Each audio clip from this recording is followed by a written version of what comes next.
So, what do we do?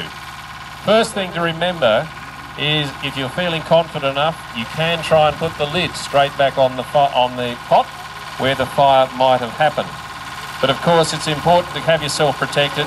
I'm not suggesting you get dressed up like Richard is here, but if you're feeling confident and you've got wearing clothes that aren't particularly flammable, just sidle up as Richard's done and put the lid straight back on. As you saw, he bent down, so he reduces exposure to the flames. Leave the lid on for an extended period of time, and I mean at least possibly half an hour. One of the things that can often happen, especially with a fire that is going to be hotter than this one, if you take the lid off too quickly, presto, it will then reignite. So leave the lid on for as long as possible. That's the first technique.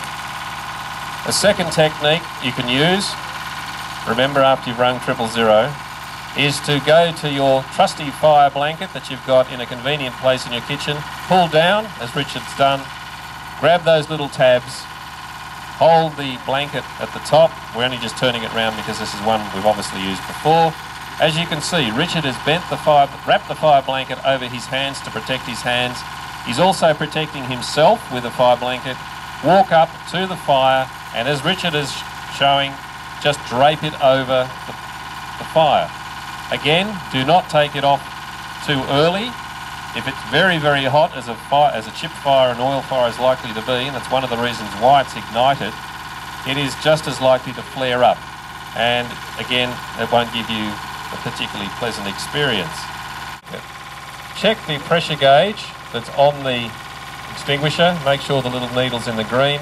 And it's a good idea to check these fire extinguishers at the same time every year that you check your batteries in your smoke alarm. Make sure it's in the green. If it's not, then you'd need to go and buy another one. They're not too expensive.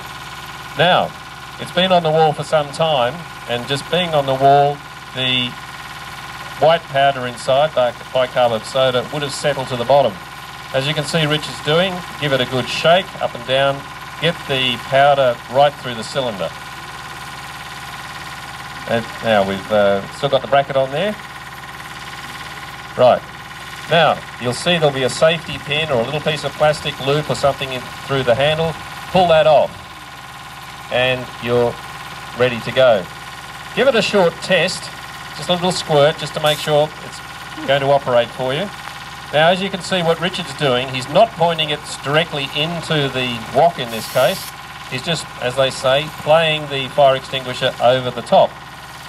A lot of people get a little bit concerned when they say, oh, that leaves, as you can see on the top of the stove, a lot of white powder around. Doesn't that make a bit of a mess? The answer is, yes it does, but it's easy to clean. And it's a lot better to be able to clean your kitchen rather than to have to rebuild it after it's been destroyed by fire. Richard will have another shot at it, if you pardon the pun. And as you can see, a short blast straight over the top of the pot or the wok, and the fire will be put out.